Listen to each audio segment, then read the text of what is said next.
அன்பானவர்களே, இந்த பூமியின் ஆழம் கர்த்தருடைய கையில் இருக்கிறது என்றால் அவர்தான் இந்த பூமியை படைத்து தன் அதிகாரத்தில் வைத்திருக்கிறார் என்று கர்த்தருடைய வார்த்தை சொல்கிறது.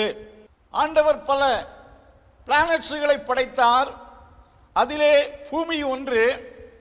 இந்த பூமியில் மட்டும்தான் மனித இயற்கையாக வாழத்தக்க எல்லா சூழ்நிலைகளும் அடங்கியிருக்கிறது. தேவையான காற்று வீசுகிறது, தேவையான தட்பவெட்ப சூழ்நிலை இருக்கிறது. மக்கள் விவசாயம் செய்து தானியம் விளைவிக்கத்தக்க ட்ரைலேண்ட் இருக்கிறது. தட்பவெட்ப சூழ்நிலை இந்த பூமியில் இருக்கிறது. வேதம் தெளிவாய் சொல்லுகிறது, பூமியை வெறுமையாயிருக்க சிருஷ்டியாமல் மனிதர்கள் உயிர் வாழ்வதற்காகவே இந்த பூமியை படைத்து மனிதர்கள் உயிர் வாழ்வதற்கு மனிதர்களிடத்தில் மனிதர்களுக்காக கொடுத்தார் என்று 115 சங்கீதம் 16 வாசிக்கின்றோம். இந்த பூமிக்கு நீர் பாய்ச்சுகிறார். இந்த பூமியில் உள்ள ஜீவன்கள் உயிர் வாழ்வதற்கு ஏதுவான எல்லா தேவையான ஆக்சிஜன் காற்றுகளை தம் பண்டக சாலையிலிருந்து அனுப்பி கொண்டிருக்கிறார். இந்த பூமி அனைத்துக்கும் ஆண்டவர் நம்முடைய தேவனாயிருக்கிறார்.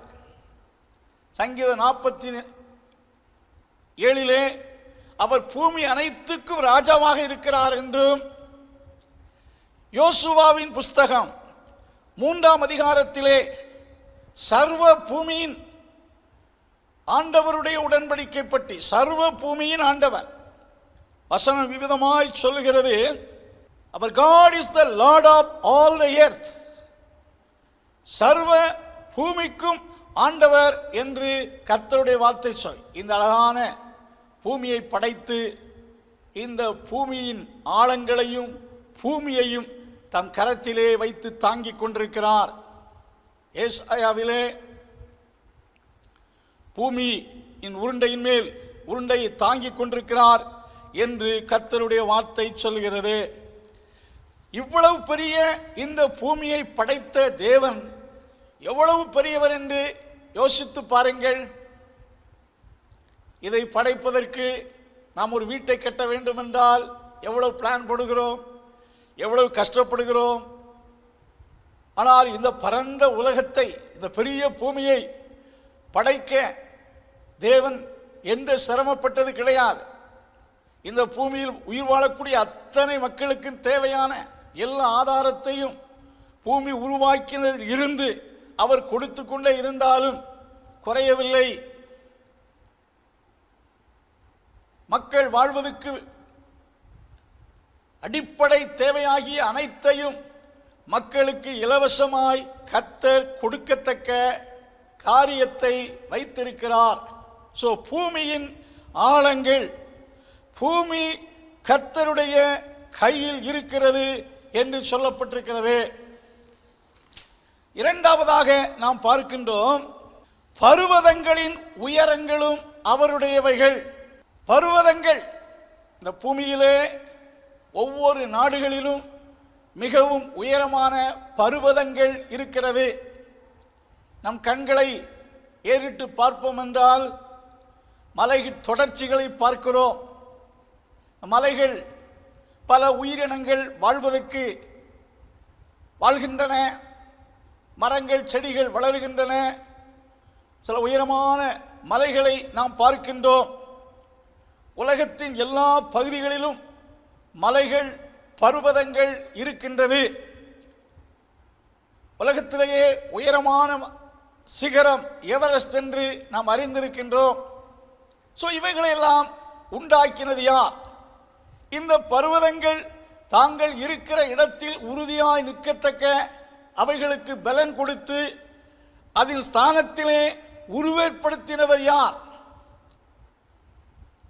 அவைகளுக்கு ஒரு காளானை போல முளைத்து அவைகள் வளருவதில்லை. ஆண்டவர் உருவாக்கின நிலையில் அவைகள் இருக்கிறது. உலகத்தில் பல நூற்றுக்கும் மேற்பட்ட பெரிய பெரிய உயரமான பர்வதங்கள் இருந்தாலும் இந்த பூமியின் அமைப்பு, பூமிக்காக, பூமியின் ஒரு சமச்சீர் நிலைக்காக தேவையான ஒவ்வொரு பர்வதங்களும் இருக்கிறது. சில ஷார்ப்பாக இருக்கிறது, சில தட்டையாக இருக்கிறது, சில தொடர்ச்சியாக இருக்கிறது, சில நீரூற்றுகள் புறப்பட்டு வரக்கூடிய ஆதாரங்கள் நிறைந்ததாக இருக்கிறது. இப்படிப்பட்ட எல்லா மலைகள் பர்வதங்களை படைத்ததின் ஸ்தானத்தில் நிறுவினது யார்?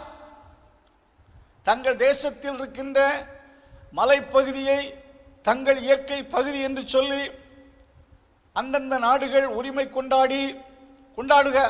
கொண்டாடுவார்கள். தாங்கள் ஏதோ அதை படைத்தது போல் கருதுவார்கள். பட்டதையெல்லாம் ஆண்டவர் சர்வ வல்லமை உள்ள தேவன் அவைகளை படைத்தார் என்பதை நாம் அறிந்து ஒரு மலையை பார்க்கும்போது, நம்முடைய தேவன் எவ்வளவு பெரியவர், இந்த பர்வதங்களெல்லாம் அவர் படைத்திருக்கிறாரே என்று சொல்லி அவருடைய மகத்துவத்தை நாம் காண வேண்டும். இயற்கைகள் ஒவ்வொன்றும் தேவனுடைய மகிமையும் வல்லமையும் வெளிப்படுத்துகிறது. சங்கீதம் 19 வாசிக்கின்றோம், வானங்கள் தேவனுடைய மகிமையும் ஆகாய விரிவு கர்த்தருடைய கரத்தின் கிரியைகளையும் அறிவிக்கிறது. அவைகள் தேவனுடைய கிரியைகளை அறிவிக்கிறது என்று சொல்வது போல இயற்கையாக நாம் காண்கின்ற அனைத்தும் தேவன் எப்படிப்பட்டவர் என்பதை இந்த உலகத்துக்கு அறிவித்துக் கொண்டே இருக்கிறது. அது தேவனுடைய செயல், அவைகள் தேவனுடைய கிரியாயிருக்கிறது. மூன்றாவதாக பார்க்கின்றோம், சமுத்திரம் அவருடையது. சமுத்திரம் அவருடையது, அவரே அதை உண்டாக்கினார். சமுத்திரத்தின் அருகில் நாம் பார்க்கும்போது தண்ணீரால் நிறைந்த பகுதி, காற்றினாலே அலைகள் வரக்கூடியதை பார்க்கிறோம். பூமியிலே சுமார் 70% தண்ணீரால் நிறைந்த பகுதியாக இருக்கிறது. ஒரு 30% தான் மக்களுக்கென்று விளைநிலங்களாகவும் வீடு கட்டி வாழ்வதற்காகவும் கர்த்தர் கொடுத்திருக்கிறார்.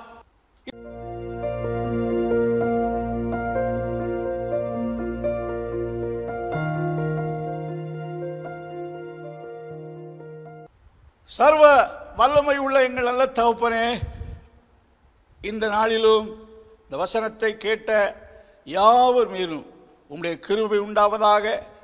ரட்சிப்புக்கேற்ற விசுவாசத்தை கர்த்தர் கொடுப்பீராக. உம்மை தேட விசுவாசிக்கத்தக்க கிருபைகளை கர்த்தர் கொடுப்பீராக. கேட்ட மக்களை ஆசீர்வதியும். இயேசுவின் நாமத்தில் உம்முடைய அற்புதங்களை விளங்கும்படி செய்யும். கிருபை யாவரோடு இருப்பதாக. இயேசுவின் நாமத்தில் ஜெபங்கள் நல்ல பிதாவே, ஆமென்.